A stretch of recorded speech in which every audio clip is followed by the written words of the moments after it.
I need to turn my video on, okay? It's dangerous. Okay, sounds good.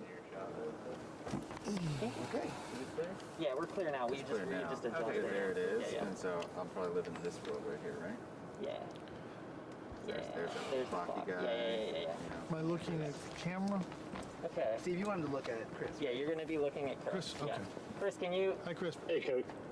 Can you hear me okay? Coach, how are you? Thanks for taking the time to speak with us today. No problem. I hope Steve and the crew are treating you well. Very well. No complaints. Good. Just toss this on you. Just slide it down. That way? Just in between the two shirts is fine. Yeah, that's I think I was going to try to do that. Perfect. These light jackets always sound great. Yeah. They allow sound across through nicely. I love that. Oh, we also got to do the nucleus off to your...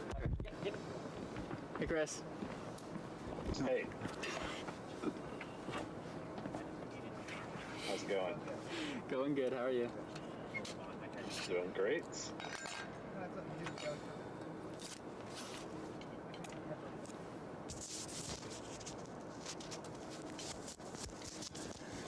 Yeah. Yeah, right? Yeah. And what were we at? Yeah.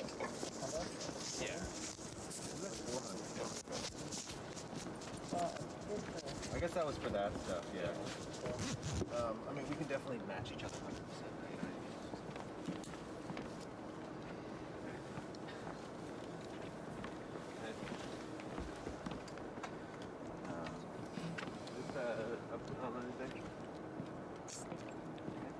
Yeah, that looks good. Can I just see your settings over your shoulder real quick? 640, 180, 43, 5 HD, 820. 640, 180, 43, 5 HD, 821. Okay, cool.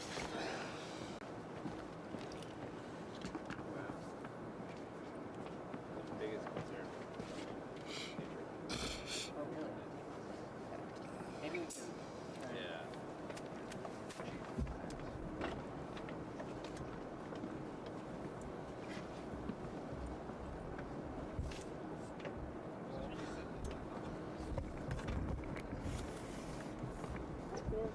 This is the computer, right?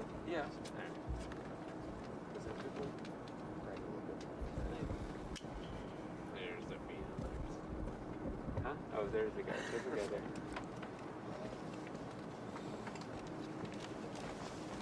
Oh, sick.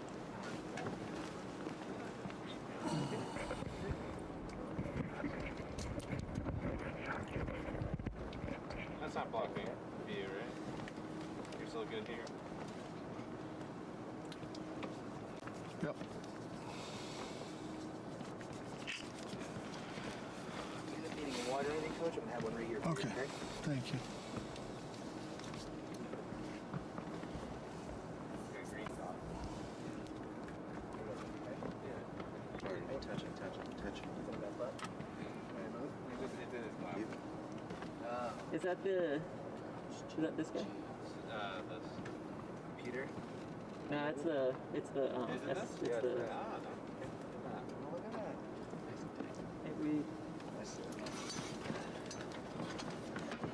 Yeah, that seemed to fix it.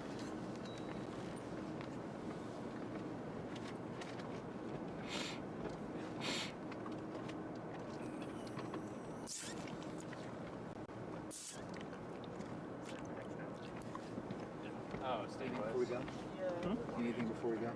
No? Okay. I think we got You'll be at the station. In between, if he ends up needing something, I'm sure you'll be able to hear it right next to him. But just in case, I'll come over, okay? Okay.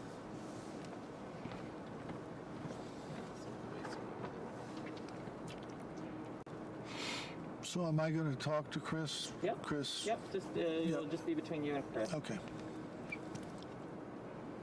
Yeah, Coach. Sorry, I was planning to be there this week, but unfortunately, the COVID gods did not cooperate with me, so I thought best to stay at home. It's not very cooperative, as a rule.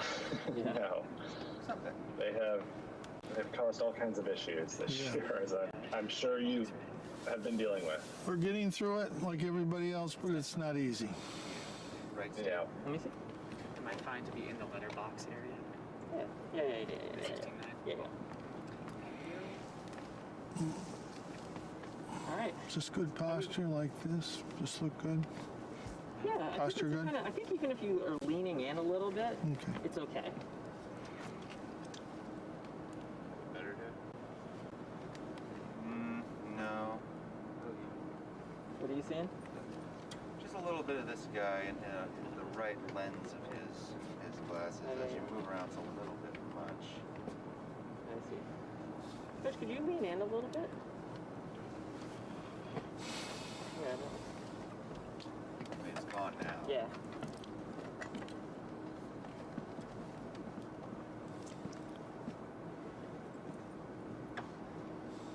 Cool. I think we're looking good. Coach, can you give me just a sound check for 10 seconds? Testing. 1, 2, 3, 4. Testing. 1, 2, 3, 4. 5, 6, 7, 8. Cool. 11. Coach, did your folks or did somebody pass along some of the questions that we'll be discussing? I think here today? I got an idea. Don't worry, I'll get it. Okay, yeah. I figure you've done something along these lines before. Not necessarily interested in breaking news or controversy, but really kind of looking at coaching, at leadership, at Whatever you. your ethos and your take on hard work as the theme of the conversation. Whatever you want, just fire it away. Sounds good. They won't be the worst Basic meaning questions. of life. Yeah, they won't be the worst questions I've ever had. Let me just do something real quick.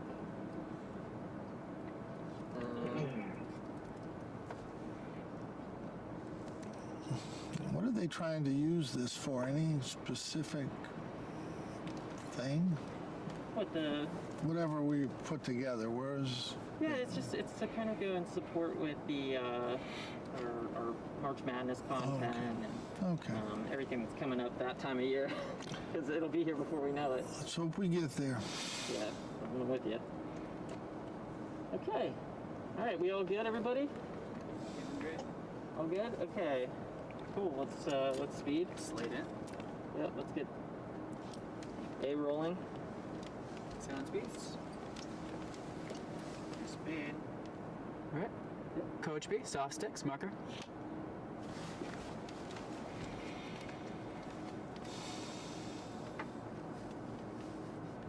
All right, Chris. We are set. Okay.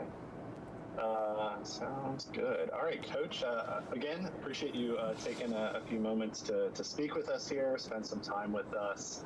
As we were kind of talking about just before, my name's Chris, by the way. The overall theme of the conversation here is really all about hard work and really exploring that from a couple of different points of view. So kind of start off with a broad question for you. What does it mean to you to work hard or put in hard work? Well, it's to work harder than you ever have and harder than you think you have. And nobody works as hard as they can, in my experience. But your job as a coach is to try to get guys to work as hard as possible. And what level that is exactly, it changes player to player. Again, some guys will come in the gym and they'll be in there for hours, and other guys, it's hard to get them in the gym. But it's that extra work is what makes you. There's a ton of 6'5" guys in the world, and not that many of them can play basketball. There's also a ton of 6'11" guys in the world, a ton of them, more than you would ever imagine, thousands, and not many of them are really that good. You know, what's the difference? It's hard work. It's just a matter of, are you going to put in the time and effort? And in today's world, it means weight room. It means extra shooting. It means extra conditioning. All those things. It's become a year-round game. If you don't work at this game year-round, or anything you do, forget basketball, if you don't work at it year-round, you're not going to be good. And the hardest thing is smart hard work. I remember I played with a guy many years ago, and he ran around the gym every day, jumping at things, diving on the floor, running. He worked harder than anybody, but he never accomplished that much because he wasn't doing good hard work. And you don't want to practice your mistakes. You want to practice things that you need to get better at. If you're not a good ball handler, you got to put time in on that. If you're not a good shooter, you got to put extra time there. If you need strength and conditioning, then you have to be in the weight room. So it's smart, good hard work, but not just hard work. And sometimes that gets lost in the equation. It's not about just playing hard and working hard. It's about playing smart and working smart. How about for you as a coach? That's a lot of like what you instill, in your players, or what you try to teach your players. What does it mean? What does it mean for you as a coach?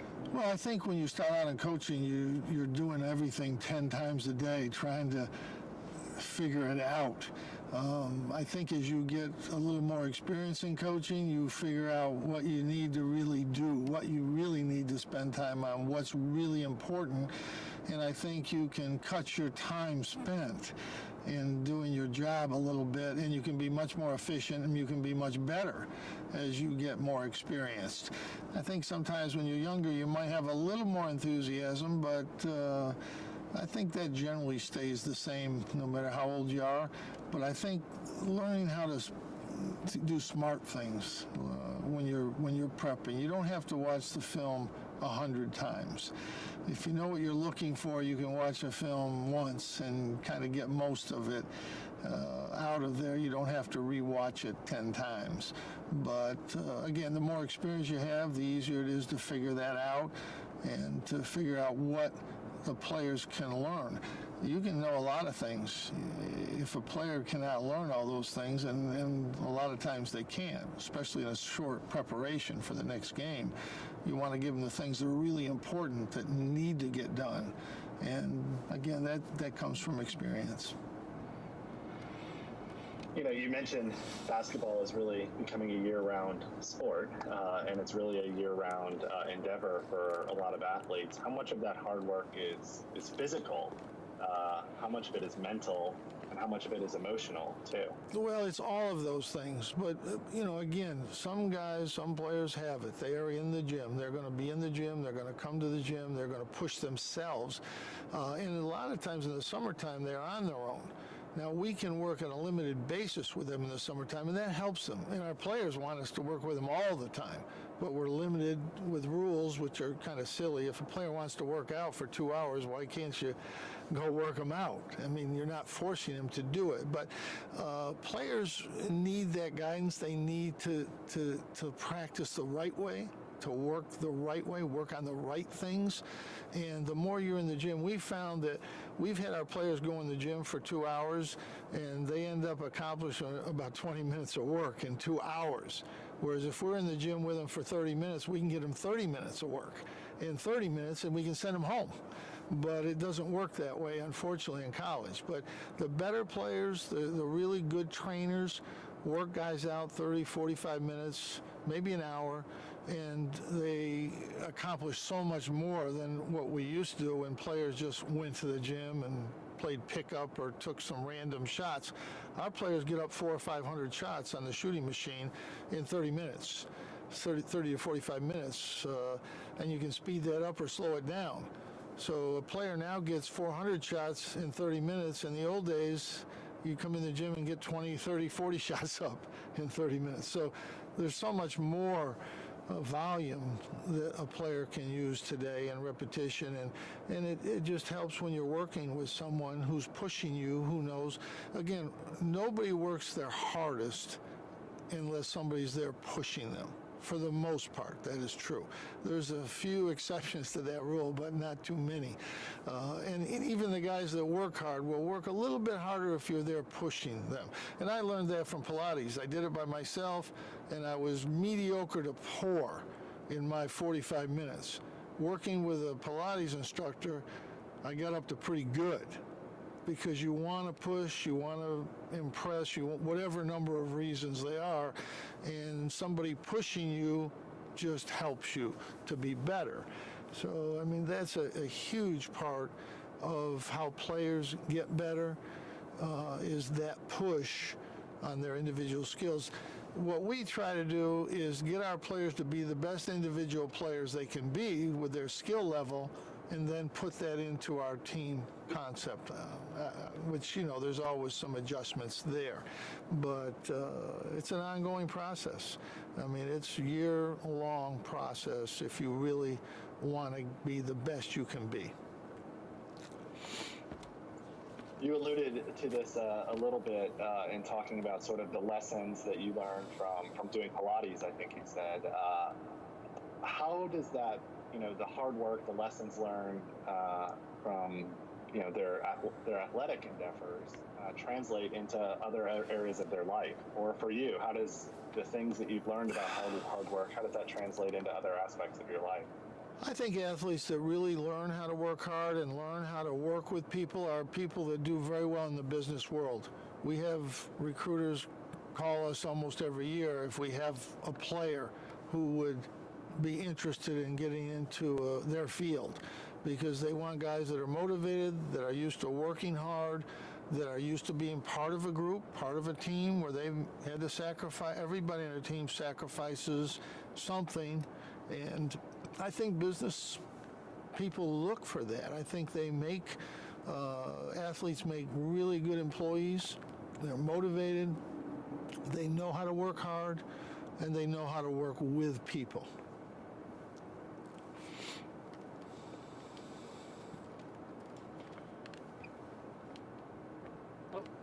Oops, we lost him.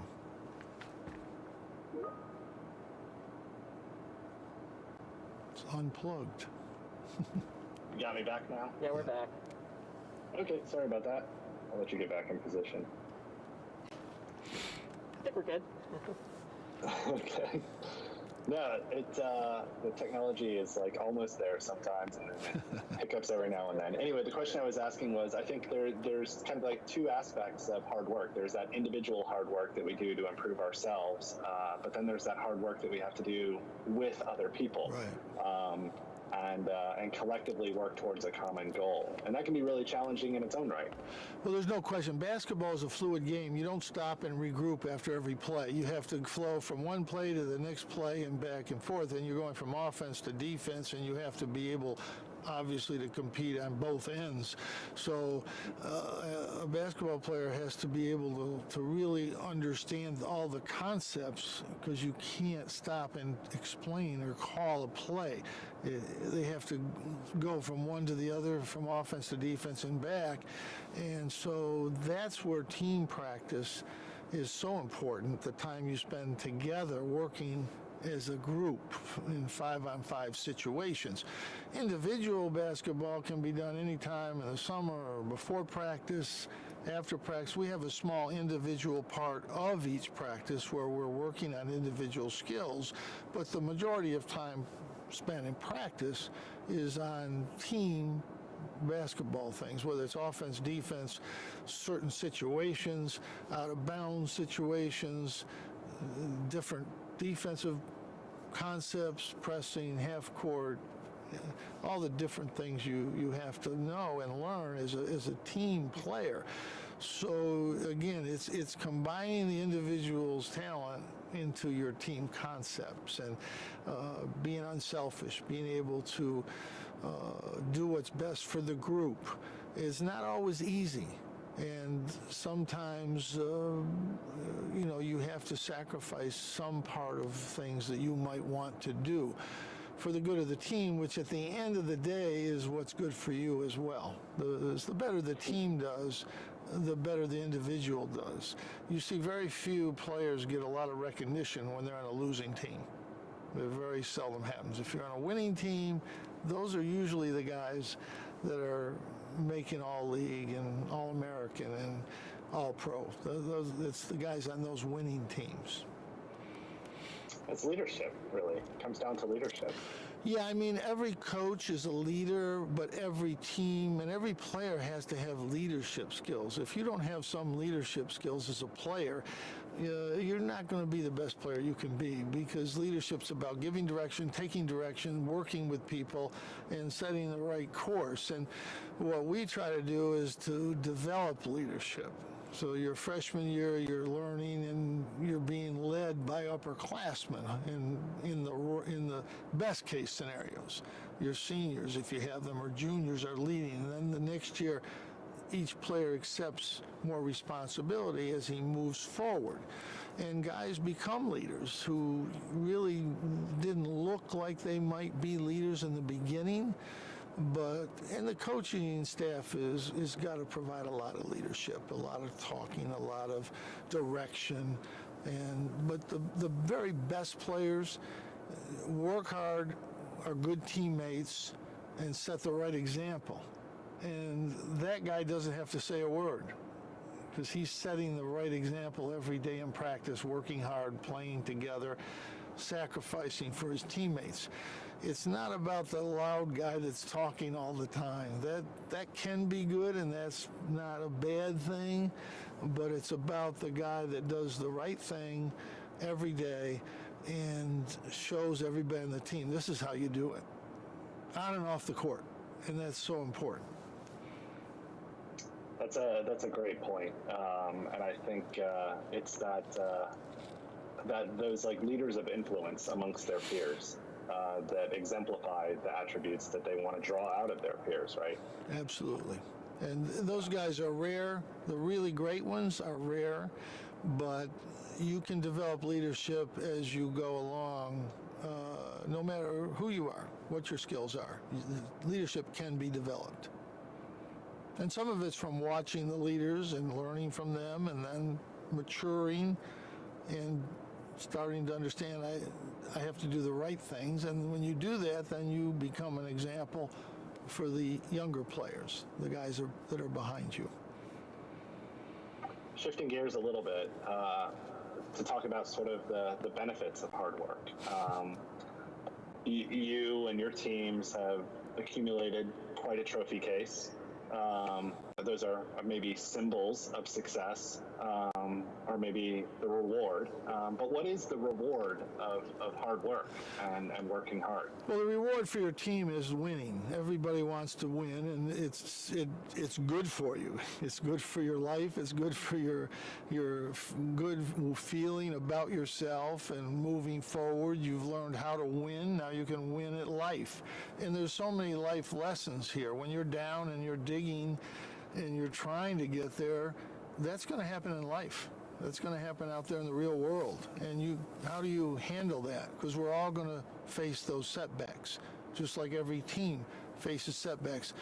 We went to the national championship 4 or 5 times, and we had some terrible setbacks during those years.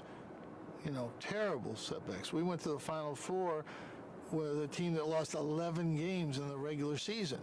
So it was a real learning experience, and we got beat quite badly in some of those games. But yet we were one of the last 4 teams standing those years. So that team learned. They fought their way through it. They overcome all the negative thoughts and social media negativity, which we try to tune out, but it's there. And you have to overcome that, and that's good for life. I mean, nobody goes through life without a lot of tough days and a lot of tough months, even a few tough years maybe. So let's learn how to handle that at a young age. Adversity is what gets you there in the end, and every team goes through that. Even really, really good teams have some degree of adversity. That was actually what I was going to ask you next. Is there more satisfaction from winning a championship or winning a game when you've overcome adversity versus when you win into the game as the all-out favorite and everybody knew you were going to win? Well, winning, the Vegas odds were in your favor. That whole thing. Winning is always good. Number one, any win is good. Number two, doesn't have to be pretty. It's better if it is, but any win is good. And obviously, if you're struggling and you can overcome that, that's a great feeling. It's great for your team. It's great for the individuals on the team. It's great for the coach and the coaching staff to be able to overcome something. And even when you're really good and you're winning, that's not easy to maintain. There's always different things. You might still win, but there might be issues. There might be things that you have to fix. So there's always some form of adversity. But whenever you can have success and it's not really expected, I think that's always a great thing. We won our national championship. We weren't in the polls. We weren't in the top 25 preseason. So yeah, I mean, you come from out of nowhere, and it's a great feeling to be able to do that. You're a bit of an anomaly in the world of sports, and you've probably been asked about this before, but I want to ask too, in that you've made sort of your whole career and your whole life in the same geographic area. A lot of your colleagues in the industry move around a lot. How important has that been, and how beneficial has that been for you to really focus your career at Syracuse? Well, I found a place that's really good for basketball. We have great fans. We have a great school. And I like the Four Seasons. And I've never felt the grass is greener on the other side of the fence. I've never had that feeling.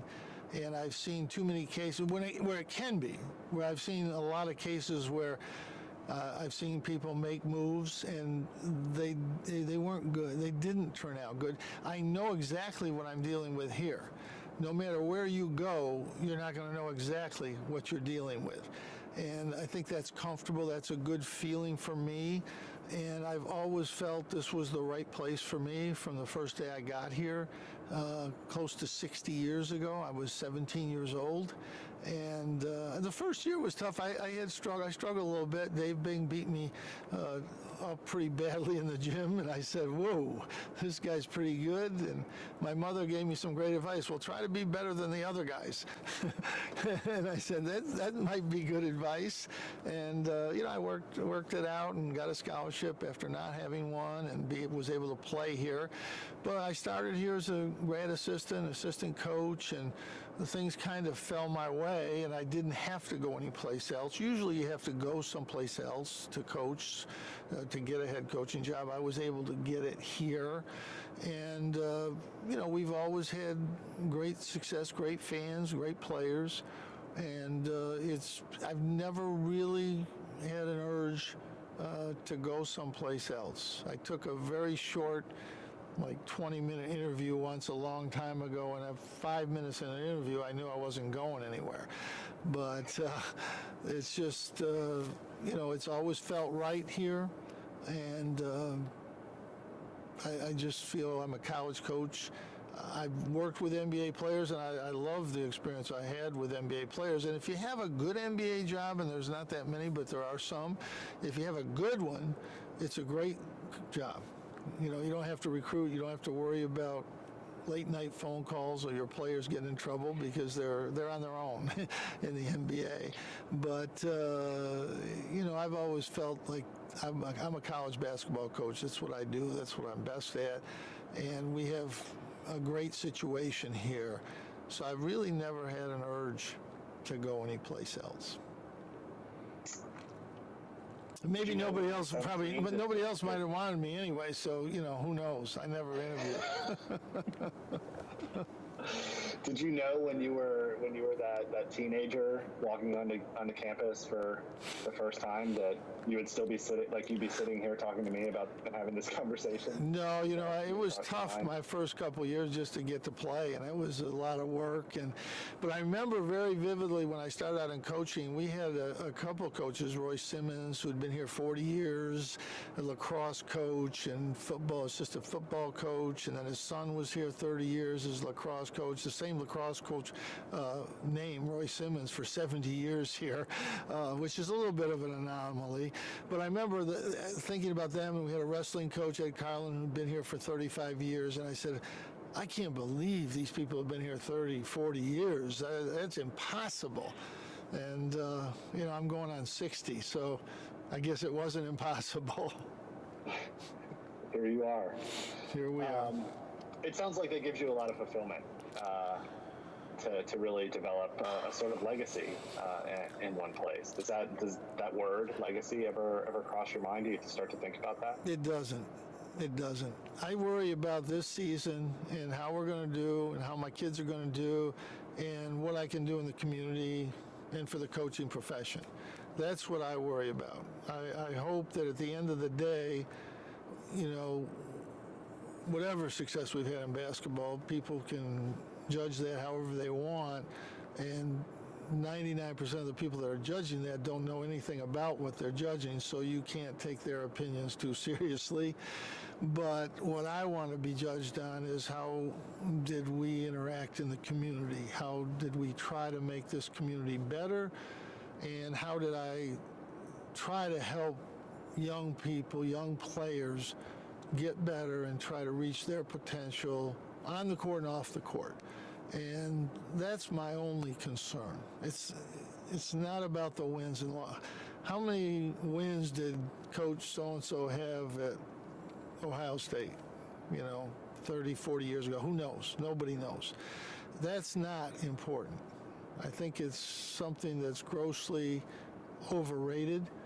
I know that I've done the best I can do with a lot of help and a lot of good players, and that's all you can do. I mean, whether you won 100 games or 200 or 400 or 600, what does it matter?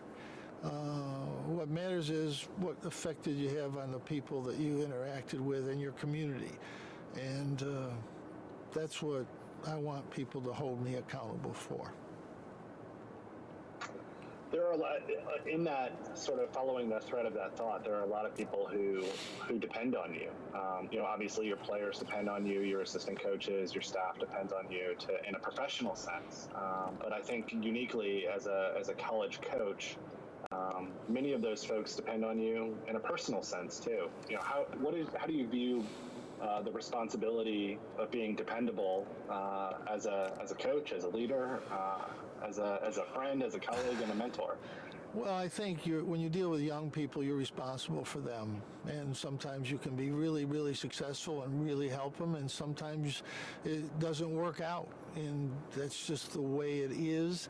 You can have a positive effect on everybody, even somebody that doesn't stay with you and play with you for 3-4 years. It might be 1 year, 2 years. You can still have some positive effects on that player, good and bad. And you want to do a good job each day for each player. And the whole key to teaching, I'm no more than a teacher, is to do your job every day, to try to teach people every day what to do, how to do it, and how to act. And you're responsible for those kids. And my assistant coaches, they all played for me. I was responsible for them as a player, and I'm responsible for them now. And the fans, I'm responsible to them. They want to see us be good. They want to see us play hard. And our fans are great. I mean, there's always some fans you can't please. You go undefeated and you didn't do it enough. Didn't win by enough. The greatest story I ever had was a very nice lady, who said, "Coach, this year, could you not have the game so close? I can't handle those games. Can you make it like 8-10 comfortable? We win, but it's not so, agitated. I don't have to get so agitated." I said, "Yeah, I'm gonna try to do that. I'm gonna try to do that this year. I don't want you to get too agitated, and we want to win." Those are the fun games to watch, though. Those are the ones that... They're the ones you remember. You want to be a fan. You don't remember the 20-point ones. You remember the last second ones, the 6 overtimes, the last shot. That's what you remember. Coaches remember the ones we lost by the last shot. That's the bad thing with coaches. We remember the losses. When I go to sleep at night, I never think about the wins. I think about the losses. So that's just the way it works. The losses kill you, and the wins, you just kind of move on to the next one, and happy you had it. We're supposed to win. well, that's okay. Fans can think whatever they want. That's good. As long as they come and support our team, it's good. I don't like the fans who are on social media and never go to the games, and then they criticize all the players and the coaches on social media, but they never support the team. They never come to the games. We don't worry too much about those fans. Yeah. I asked you a little bit about, how you take the responsibility for the people who depend on you. Who do you depend on, and how do you depend on those people? Well, I depend on my coaches to do a lot of hard work, a lot of preparation, making my job possible on the court, off the court, recruiting. I depend on my family, my wife and family to get me through the season when I'm 100%, 120% thinking about every minute of every game and what we can do to win. And that's a 7 or 8 month period. It's not easy. And coach's wife has the hardest job of anybody because she has to navigate that, and she feels the same pain that I feel. And she has to navigate all that. So without those people, as a coach, you can't make it. And obviously you have to have strong administration and strong support from your fans and from your players. Without that, you can accomplish nothing. Another sort of unique situation that you have that not all coaches get, at least at the collegiate level, the opportunity to coach your son. Are there challenges in coaching your son alongside his peers? When he comes into the game and to practice, I coach him the same way I coach everybody else. He's got to do the same things. Fortunately, he's a hard worker. He works more than anybody on our team. He worked out the day after the game, he's worked out after a game at night. I mean, he's a hard worker, and that's how he got here. I told him when he was 10 years old, you got to work twice as hard as anybody else to get there. It's simple as that. And he did it. He just decided when he was 10, I'm going to do that. And he's made himself into a good, solid college player. So I'm very proud of him. But when I coach him, I coach him. I feel I'm happy when he plays well, but I'm happy when all the other guys play well too. But at the end of the day, you're still a father, so you still worry about your son a little bit more because he's your son. But you coach him the same way. I'm not harder on him. I'm not easier on him. I try to be the same on all my players. And some people need you to be on them more, and others are actually able to do the things they're supposed to and coach themselves pretty much, so you don't have to always be on them. I remember I had a player once who he did everything right. He made every right play, and I don't think I ever yelled at him in 2 or 3 years. And I had a center who I yelled at a lot every day probably, and he says, "Coach, you never yell at Stevie." And I said, okay, Stevie, stop doing everything right. Stop being a great player. Stop being a competitor. Stop being a good teammate. Stop. I said, "Is that okay? You want me to yell at him?" I yelled at him. But some players you don't yell at, and other ones you have to coach a little differently. They're not all the same. You treat them all fairly, but you don't really treat them all the same because some need more than others, and that's just part of what coaching is. Anybody can coach by the book, black and white. Coaching and teaching is not black and white. It's not at all. Oh, got a little Freeze, brain freeze, freeze. camera freeze. There we go. I think I'm back. No. Are we doing a 4-hour, 2-hour documentary? Yeah. I stopped doing interviews because they would interview me every day for 8, 10 minutes, 5 different stations. They never used more than 2 minutes the whole week. So I said, okay, we're going to do this differently. I'm going to give you 2 minutes once a week, and then you use it. Yeah, I think is it back? Chris, are you back? No.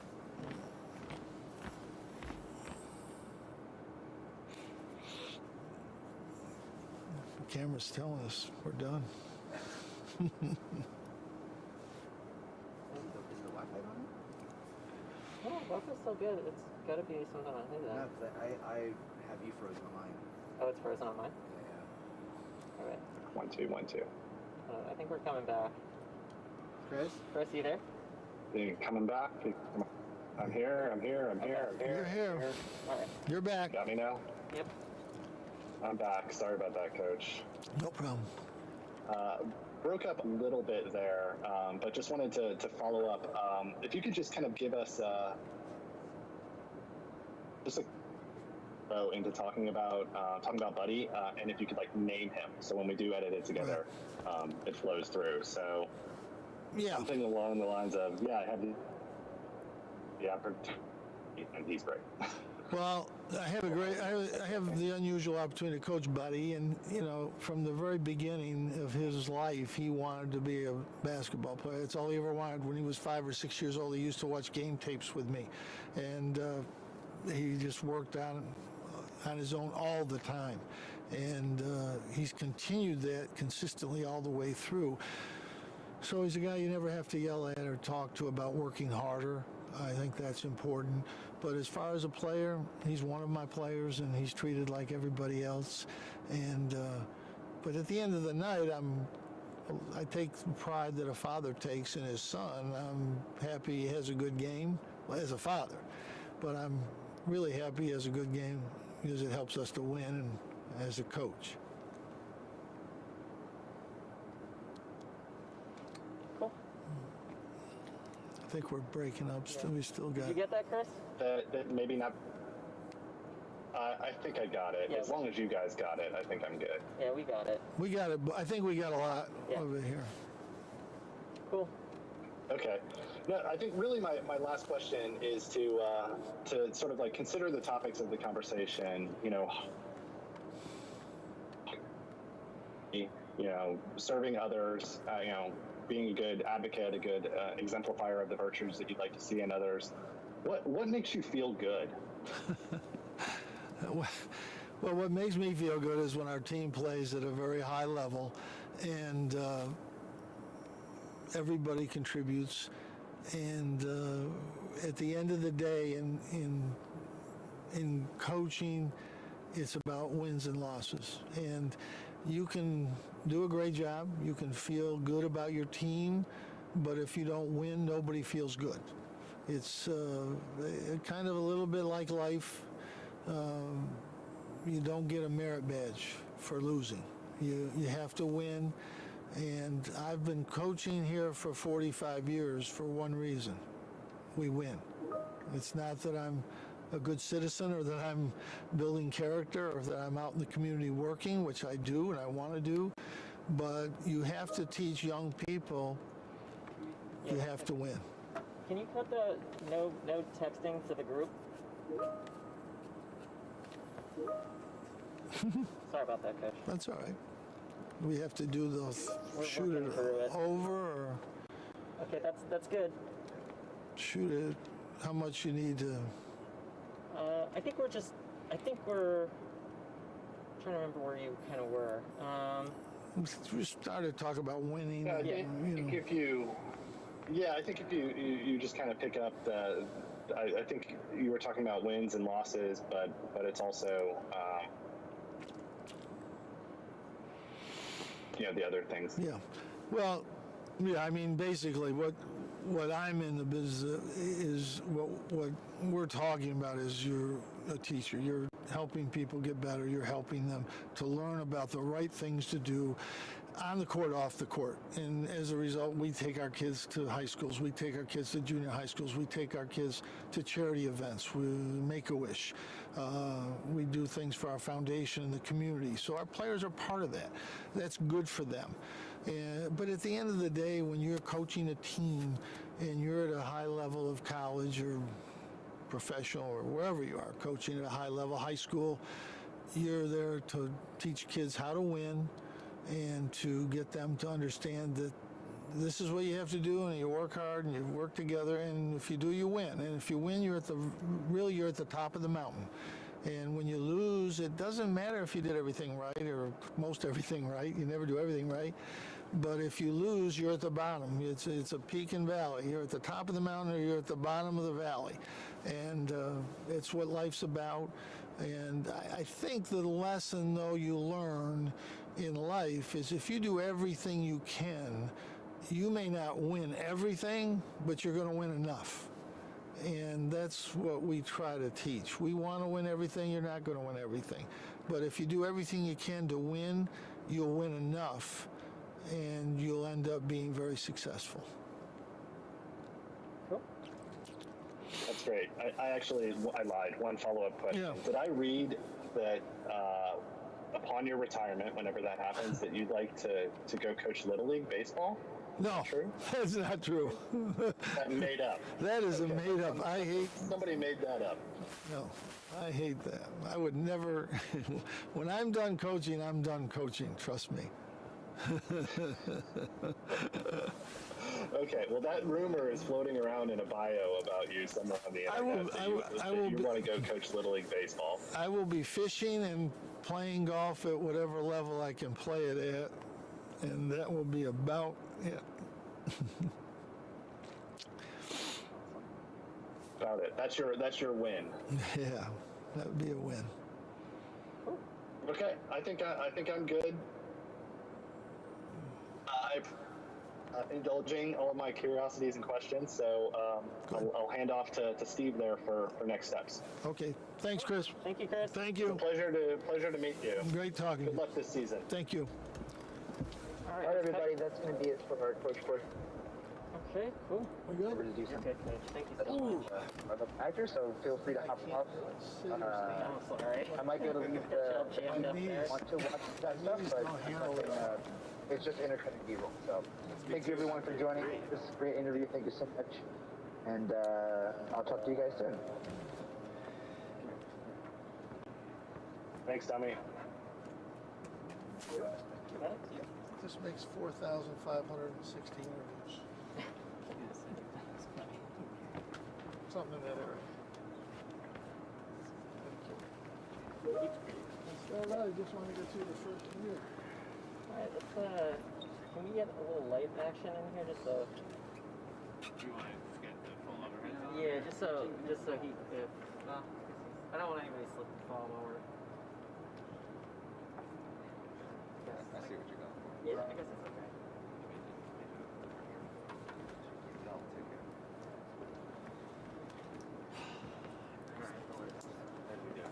Great, that's awesome. Does everyone like it? I think so. Is that why people were texting? I guess so. Love it. No, it looks pretty fire. Stop it. He's gonna say it.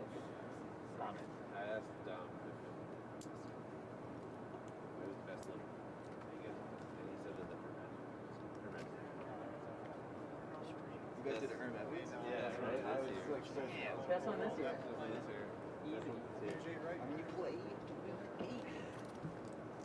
Do you want to do the Trophy. Yeah. So let's get a little bit of. Let me just hop Chris. Take that cheesy. Hey, what's up, Chris? Oh. What's happening? So we're just gonna do some trophy stuff right now. Okay. And then we're gonna move over to our basketball player shoots hoops. So it'll be like Cool.